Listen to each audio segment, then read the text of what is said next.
साथियों नमस्कार। पुनः आप सभी का स्वागत है अपने YouTube चैनल उत्तराखंड टीचिंग परीक्षा की क्लास में। जुड़ जाइए, एक सकारात्मक ऊर्जा के साथ कॉपी कलम उठाना है और मेरे साथ आपको नोट्स बनाते हुए चलना है।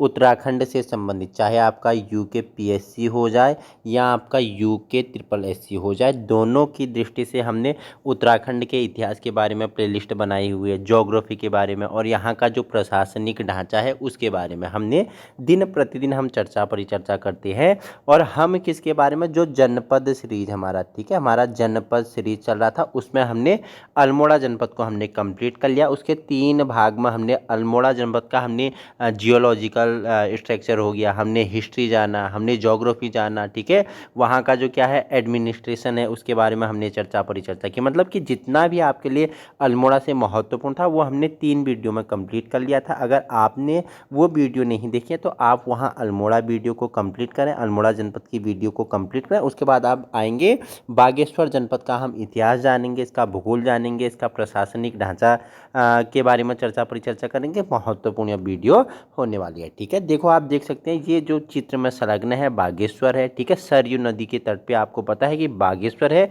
और यहीं गोमती और सरयू का भी संगम होता है। ये स्थान है जो यहीं पे आपका क्या होता है, गोमती और सरयू का क्या होता है, संगम होता है। और इसी के किनारे क्या है, बागनाथ मंदिर भी स्थित है, जिसका जीर्णोद्धार 1680 में किसने करवाया था, लक्ष्मी चंद ने करवाया था। हमने आपको इतिहास में बताया था। और ये वही सरयू तट है जहां आपका क्या 13 से 14 जनवरी 1921, कब सर, 1921 को कुली बेगार प्रथा का अंत हुआ था। ये वही क्या है, बागेश्वर है। ये जो आपको पहाड़ी दिख रही है ये क्या है, नीलेश्वर है। और इस साइड आपका क्या है, भीलेश्वर है, ठीक है। आपका अग्निकुंड भी, तप्त कुंड भी, ठीक है। ये हम सब आगे चर्चा परिचर्चा करेंगे। अगर इसका हम एडमिनिस्ट्रेशन देखा तो आपको पता है इसमें कपकोट हो गया, गरुड़ हो गया, बागेश्वर हो गया, कांडा हो गया और काफलीगैर हो गया, ठीक है। और यही कपकोट में हमने जब उत्तराखंड में ग्लेशियरों के बारे में चर्चा परिचर्चा की थी, यही कपकोट में आपका, ठीक है, यहाँ से यहाँ क्या है, पिंडारी ग्लेशियर है, मैक्तोली ग्लेशियर है, सुंदरढुंगा ग्लेशियर है, यहीं पे है, हमने आपको बताया हुआ था, ठीक है।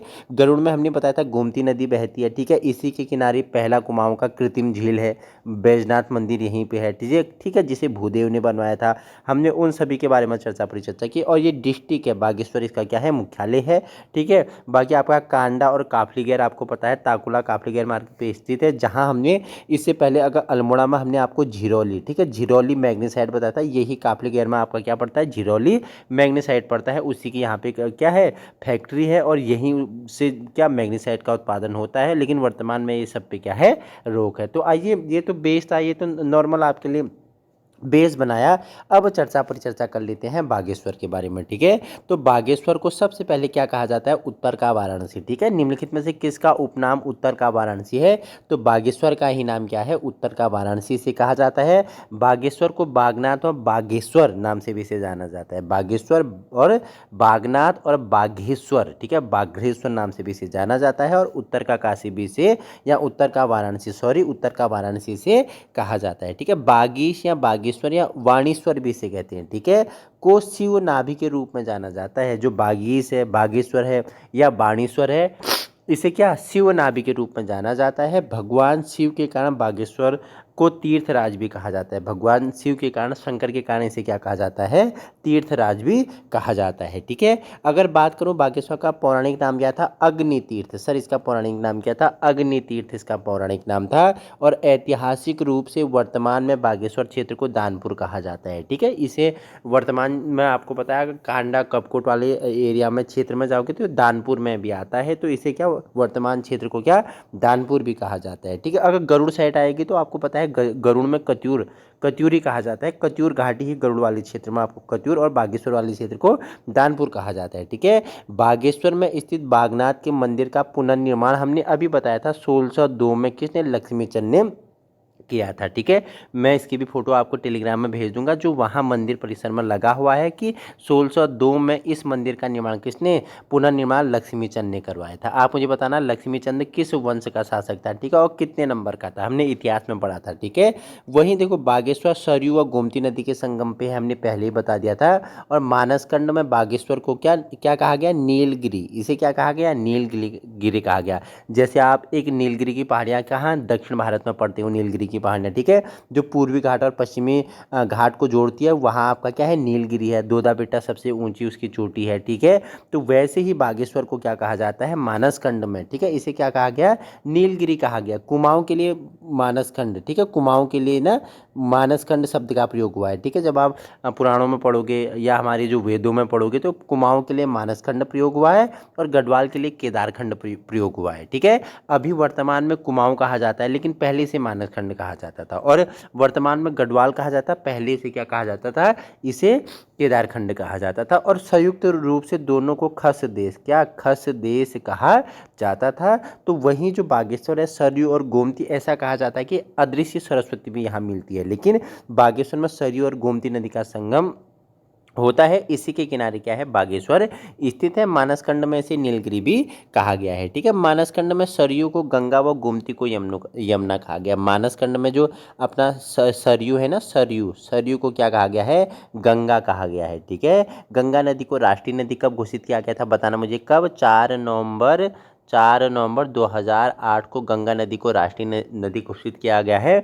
तो उसी मानसखंड में अगर हम बात करें तो मानसखंड में इस सरयू को गंगा के नाम से जाना जाता था, और जो गोमती है, गोमती को यमुना के नाम से जाना जाता था, या इसे यमुना कहा गया है। हमने पहले ही बताया था कि 13 से 14 जनवरी 1921 को उत्तरायणी मेले के अवसर पर बद्रीदत्त पांडे व हरगोविंद पंत आदि के सहयोग से 40,000 लोग थे, ठीक है। उनके प्रदर्शनकारियों ने कुली बेगार रेस्टर सरयू नदी में क्या कर दिए, उन्हें जलाकर प्रवाहित कर दिए। सरयू नदी के तट पर 1921 ईस्वी में ही कुली बेगार प्रथा का क्या होता है, अंत होता है। और जनवरी, अगर बात करूँ आपकी 10 जनवरी से 25 जनवरी के बीच यहाँ पे क्या, कुमाऊं में सबसे बड़ा मेला यहाँ लगता है, उत्तरायणी मेला भी यहाँ लगता है, जिसमें कहाँ से अलग अलग क्षेत्रों से व्यापारी लोग आके अपने क्या करते हैं, अपने वस्तुओं का क्रय विक्रय करते हैं। तो यहीं सरयू के बगल पे, क्या, सरयू के बगल पे आपका उत्तरायणी मेला लगता है। इंपॉर्टेंट क्यों है, हमने बताया था कि 13-14 जनवरी 1921 को जो कुली बेगार प्रथा, ठीक है, कुली बेगार प्रथा क्या होती थी कि जब ब्रिटिश सरकार थी, ठीक है, जब यहाँ ब्रिटिश का गुलाम था ना भारत, तो ब्रिटिश अगर एक अधिकारी को अगर कहाँ जाना है, अल्मोड़ा से, अगर एक अधिकारी को अल्मोड़ा से बागेश्वर जाना है, तो वो क्या करता था कि उसके सामान को अल्मोड़ा से बागेश्वर ले जाने के लिए ग्रामीण व्यक्ति का प्रयोग किया जाता था, ठीक है। उसके लिए जो गांव का जमींदार होता था, गांव के जमींदार के पास एक रजिस्टर होता था, उसमें ये लिखते थे गंगाराम, ये है गंगाराम, ये है सोनराम, ये है आपका कौन, नरीराम। तो आज इसकी बारी है, गंगाराम की बारी है। तो आज गंगाराम क्या करेगा, आज इस ब्रिटिश अधिकारी का सामान अल्मोड़ा से उठाएगा और कहाँ पहुँचाएगा, बागेश्वर पहुँचाएगा। इसे कोई मजदूरी नहीं मिलती थी, कोई बेकार इसे नहीं दिया जाता था, फ्री काम इससे करवा दिया जाता था, ठीक है। ऐसे फिर दूसरा अगर कोई अधिकारी आ गया तो उसके बाद आपका नरी नाम का नंबर होता था, ठीक है, उसके बाद आपका राजू का नंबर होता था, वैसे आपका भुरिया का नंबर होता था, ठीक है। तो ऐसे मैंने आपको नाम बताए हुए हैं। तो इस प्रकार कुली बेगार प्रथा थी कि बिना मजदूरी के उनसे कार्य किया जाता था, एक स्थान से दूसरे स्थान सामान ले जाया करते थे, ठीक है, बिना मजदूरी के। तो 13-14 जनवरी 1921 को वहाँ से क्या होता है, सरयू के बगल से इसका अंत हो जाता है, ठीक है। हमने आपको जब उत्तराखंड का इतिहास बताया था, वहाँ भी मैंने आपको बताया था, इसके बारे में हमने चर्चा परिचर्चा की थी, ठीक है। नेक्स्ट अगर बात करूँ तो 1968 ईस्वी में बागेश्वर नगर पालिका का गठन हुआ। कब, 1968 में बागेश्वर नगर पालिका का गठन किया गया, और बागेश्वर को 1974 ईस्वी में अलग तहसील बनाया गया। कब इसे अलग तहसील बनाया गया, 1974 को इसे अलग तहसील बनाया गया। और नगर पालिका का गठन कब किया गया था, 1968 को यहाँ नगर पालिका का गठन किया गया था, ठीक है। 1976 की बात करें तो बागेश्वर को अलग परगना घोषित किया गया, और 1997 ईस्वी को बागेश्वर जिला अल्मोड़ा से अलग कर दिया गया। देखो 1997 से पहले जो बागेश्वर था ये अल्मोड़ा में था, लेकिन 1997 से इसे अलग करके एक अलग जनपद के रूप में इसे क्या किया गया, इसका गठन किया गया। कब, 18 सितंबर 1997 ईस्वी को बागेश्वर जनपद का क्या होता है, गठन होता है। 1997 से पहले ये किसके साथ था, अल्मोड़ा के साथ जुड़ा हुआ था, लेकिन 18 सितंबर 1997 को क्या कर देते हैं, इसे बागेश्वर जनपद का गठन हो जाता है, कहाँ से, अल्मोड़ा से अलग होके, ठीक है। तो नगर पालिका का गठन कब हुआ, तो 1968 में हुआ, ठीक है। अलग तहसील कब बनाया गया? इसे 1974 में बनाया गया। और बात करूं इसे अलग परगना कब बनाया गया? 1976 में बनाया गया। और इसको कब अल्मोड़ा से अलग अलग किया गया? 1997 में बागेश्वर को अल्मोड़ा से अलग किया गया। और 18 सितंबर 1997 को बागेश्वर एक अलग जनपद के रूप में से इसका गठन किया जाता है। ठीक है, अब जानते हैं बागेश्वर जनपद का प्रशासन के बारे में चर्चा परिचर्चा करें तो बागेश्वर जनपद की जो 10 की वृद्धि दर है कितनी है? 4.18%। ठीक है, 4.18% क्या है? इसकी 10 की वृद्धि दर है। ठीक है, जिले का सेक्स रेशियो की बात करूं तो कितना है? 1090। राज्य में सबसे कम नगरीय आबादी है। ठीक है, राज्य में सबसे कम नगरीय आबादी वाला आपका क्या है? बागेश्वर जनपद ही है, जिसकी कुल नगरीय जनसंख्या कितनी है? 3.5%। ठीक है, लिंगानुपात कितना है? तो 1090 है। ठीक है, सर्वाधिक कहाँ का है? अल्मोड़ा का है। 1100 कितना है आप मुझे बताना। ठीक है, सर्वाधिक लिंगानुपात अल्मोड़ा का हमने बताया था। सबसे कम कहाँ का? हरिद्वार का है। ठीक है, और 1090 कहाँ का है? बागेश्वर का। सेक्स रेशियो मतलब 1000 पुरुषों पे 1090 स्त्रियों की संख्या। ठीक है, और सबसे कम नगरीय आबादी वाला भी आपका क्या है? बागेश्वर जनपद है, जिसकी कुल नगरीय जनसंख्या कितनी है? 3.5%। इसकी क्या है? कुल परसेंट में हमने बताया। अगर विधानसभा की बात करूं तो यहाँ 2 विधानसभा क्षेत्र हैं। ठीक है, आपका विधानसभा की बात करूं उत्तराखंड में कुल कितने विधानसभा की सीटें हैं? आपने बोला 70 सीटें हैं। ठीक है, उसमें से अल्मोड़ा की कितनी थी? अल्मोड़ा में 6 थी। रिवीजन करो, अल्मोड़ा में कितनी विधानसभा सीटें थी? 6 थी। उसमें से एक एसटी के लिए था। कहाँ था आप मुझे बताना। ठीक है, कहाँ था बताना मुझे। ठीक है, एससी के लिए, सॉरी एससी के लिए कहा था। ठीक है, तो अगर विधानसभा हम बागेश्वर की विधानसभा क्षेत्र की बात करें तो 2 विधानसभा क्षेत्र हैं, एक कपकोट हो गया, एक बागेश्वर। बागेश्वर भी आपके लिए एससी के लिए आरक्षित क्षेत्र है। ठीक है, अल्मोड़ा में मैंने कौन सा क्षेत्र बताया था जो एससी के लिए आरक्षित था? आप मुझे बताएंगे। बागेश्वर में जो बागेश्वर का विधानसभा क्षेत्र है ये एससी कैटेगरी के लिए क्या है? आरक्षित है। और दूसरा विधानसभा क्षेत्र कहाँ है इसका? कपकोट में है। ठीक है, तहसीलों की बात करो तो कितने तहसील हैं? 6 तहसील हैं। ठीक है, आप कौसानी से होते हुए जाओगे तो सबसे पहले आपको गरुड़ पड़ेगा। ठीक है, गरुड़ आपका क्या है? तहसील है। उसके बाद आप बागेश्वर। ठीक है, उसके बाद कपकोट हो गया, कांडा हो गया, काफलीगैर हो गया, और क्या? दुर्गनाकरी हो गया। दुर्गनाकरी भी से कहा जाता है। तो कितने तहसील यहाँ? 6 तहसील आपका। ठीक है, लिखो मेरे साथ। गरुड़ हो गया। ठीक है, गरुड़ हो गया। ठीक है, दूसरा आपका कपकोट हो गया। कपकोट हो गया। ठीक है, तीसरा आपका कांडा हो गया। तीसरा आपका कांडा हो गया। ठीक है, चौथा आपका काफलीगैर हो गया। काफलीगैर हो गया। ठीक है, पांचवा आपका क्या हो गया? पांचवा आपका दुर्गनाकरी। दुर्गनाकरी हो गया। दुर्गनाकरी भी हो गया। और छठा आपका क्या हो गया? बागेश्वर हो गया। छठा आपका क्या हो गया? बागेश्वर हो गया। ये यहाँ के क्या है?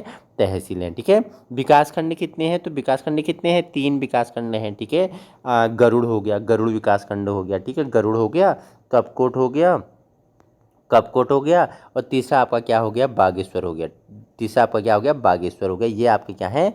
ये यहाँ के क्या है? विकास खंड है। ठीक है, आपका क्या हो गया? BGSW बागेश्वर हो गया। ठीक है, KPKT ये कपकोट हो गया, और GRUD ये गरुड़ हो गया। शॉर्ट फॉर्म आप याद करना कि 3 विकास खंड है। BGSW मतलब बागेश्वर हो गया, KPKT मतलब कपकोट हो गया, और GRUD मतलब क्या हो गया? आपका गरुड़ हो गया। ये इसके क्या है? 3 विकास खंड है। ठीक है, अब जान लेते हैं यहाँ थोड़ा ज्योग्राफी के बारे में चर्चा परिचर्चा कर लेते हैं। तो बागेश्वर जनपद की भौगोलिक स्थिति की अगर हम बात करूं तो बागेश्वर जनपद के पश्चिम में नीलेश्वर, पश्चिम में क्या है? ये आपका नीलेश्वर है। ठीक है, नीलेश्वर पर, और पूर्व में क्या है? भीलेश्वर है। पूर्व में क्या है? भीलेश्वर है।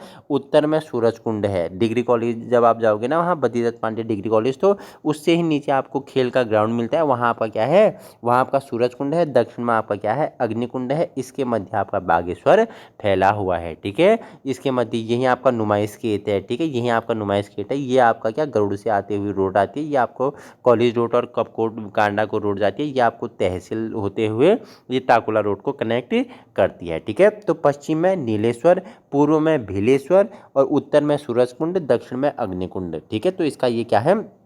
भौगोलिक स्थिति है। ठीक है, बागेश्वर राज्य का आंतरिक जिला है, और इसका क्षेत्रफल कितना है? 2246 वर्ग किलोमीटर में फैला हुआ है। ठीक है, ये देखो, अगर उत्तराखंड का आप मैप देखोगे ना, आप उत्तराखंड का मैप देखोगे तो बागेश्वर, इधर आपको बागेश्वर देखने को मिलता है। ये आंतरिक है। ठीक है, आंतरिक जिला है। इसका क्षेत्रफल कितने में फैला हुआ है? बागेश्वर, बागेश्वर आपका 2246 वर्ग किलोमीटर में फैला हुआ है। ठीक है, अब यहाँ का ड्रेनेज सिस्टम जानते हैं। बागेश्वर में कौन कौन सी नदियाँ बहती हैं उसको जान लेते हैं। ठीक है, देखो, कोसी नदी अगर बात करो तो कौसानी के पास, कौसानी भी बागेश्वर में ही आता है ना, जिसे गांधी जी ने मिनी स्विट्जरलैंड ऑफ इंडिया कहा था, ठीक है।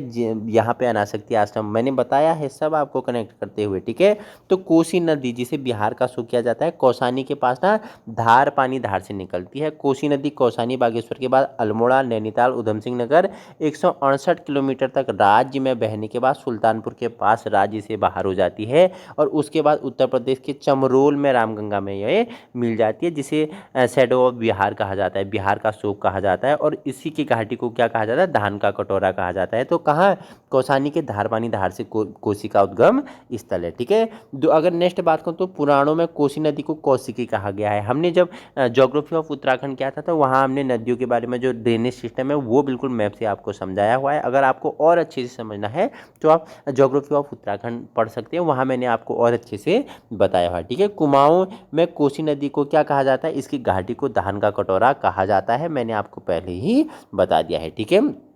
आगे देखो, सुमाली गाड़ हो गया, उलाव गाड़ हो गया, देवगाड़ हो गया, कोसी की सहायक नदियां हैं, ठीक है। पहाड़ में नदी को गाड़ कहा जाता है, तो सुमाली गाड़, उलाव गाड़ और देवगाड़ इसकी सहायक नदियां हैं। वहीं रामनगर में कोसी नदी मैदान में प्रवेश कर लेती है, ठीक है। रामनगर में क्या, कोसी नदी मैदान में प्रवेश करती है। और इसी कोसी नदी में आपको पता है कि गड़िया देवी का मंदिर भी कहाँ है, रामनगर में है, ठीक है। रामनगर में कोसी नदी मैदानी क्षेत्र में प्रवेश करती है, ये मैंने आपको बता दिया है। दूसरी जो यहाँ की प्रमुख नदी है सरयू, ठीक है, सरयू नदी है, इसी की सहायक नदी गोमती है, जो बागेश्वर में बागनाथ मंदिर के पास मिलती है। तो सरयू काली नदी को सर्वाधिक जल रही थी। जो काली नदी है ना, जो नेपाल में सीमा बनाते हुए टनकपुर शारदा के नाम से जानी जाती है, तो सबसे ज़्यादा जो काली में जल आती है वो सरयू नदी है, ठीक है। वहीं बात करूँ, सरयू नदी को कुमाऊं की सबसे पवित्र नदी माना जाता है। जो सरयू नदी है इसे गंगा, मैंने बताया कि मानसखंड में सरयू को ही गंगा कहा गया है, ठीक है। तो कुमाऊं की सबसे पवित्र नदी है, इसे गंगा के जितना स्थान है, ठीक है। बागेश्वर का बैजनाथ तीर्थ सरयू नदी की सहायक नदी गोमती के तट पर स्थित है और सरयू नदी का स्थानीय नाम सरजू है, सरजू है, ठीक है। कहाँ से निकलती है, सरमूल पहाड़ी या झुंडी पहाड़ी से ये निकलती है और कपकोट होते हुए, बागेश्वर होते हुए, ठीक है, ये सेराघाट होते हुए आपको पता है, हमने आपको बताया हुआ है, ठीक है। जिसकी लंबाई कितनी है, 146 यानी 146 किलोमीटर। यह सर्वप्रथम सरयू में पुंगर व लाहुन नदियाँ मिलती है, 146 किलोमीटर बहती है और सर्वप्रथम सरयू में पुंगर व लाहुन नदियाँ मिलती है। सरयू की ये सहायक नदी एक गोमती है, जो बागेश्वर में ही मिलती है, ठीक है। गोमती आपको पता है कि गरुड़ से होते हुए आती है, बागेश्वर में इसके साथ संगम करती है। सरयू की सबसे पहली जो संगम करती है गोमती, आपकी क्या है, गोमती नदी है, ठीक है। गोमती नदी बागेश्वर के डेबरा श्रेणी से निकलती है। बागेश्वर सरयू व गोमती नदी के संगम पर स्थित है और काकरी घाट के पास सरयू व परार नदी का संगम है, ठीक है। काकरी घाट जब आओगे आप, समेश्वर से आगे जब आप काकड़ी घाट आओगे तो वहीं आपको क्या, जो सरयू में क्या पनार नदी मिलती है, वो रामेश्वर तीर्थ पिथौरागढ़ में सरयू व पूर्वी रामगंगा पर संगम बनाती है, ठीक है। पंचेश्वर में सरयू नदी काली के साथ मिल जाती है, पंचेश्वर में ना सरयू नदी किसके साथ, काली में मिल जाती है। आगे ये जब टनकपुर में बहती है तो ये किसके नाम से, शारदा के नाम से जानी जाती है। अब हम चर्चा परिचर्चा करेंगे बागेश्वर जनपद के कुंड हो गए, ग्लेशियर हो गए, यहाँ के दर्रे हो गए, यहाँ के पर्यटन स्थल हो गए, ठीक है। उसके बाद हम चर्चा परिचर्चा करेंगे यहाँ के जो प्रसिद्ध मंदिर हैं उनके बारे में और यहाँ के मेलों के बारे में हम नेक्स्ट वीडियो में चर्चा परिचर्चा करेंगे। हम 2 भाग में हम बागेश्वर जनपद को कंप्लीट करेंगे, जितना आपके लिए क्या होगा, महत्वपूर्ण होने वाला है। ये भाग आपके लिए आ गया है। इसके बाद जब दूसरा भाग आएगा उसके बाद आपको PDF यूके टीचिंग परीक्षा के टेलीग्राम ग्रुप में अवेलेबल करवा जाएंगी। सपना आपका साकार हम करेंगे। अगर वीडियो पसंद आए तो उन लोगों तक पहुँचाने की कोशिश करनी है जहाँ संसाधनों के अभाव है। Thank you so much.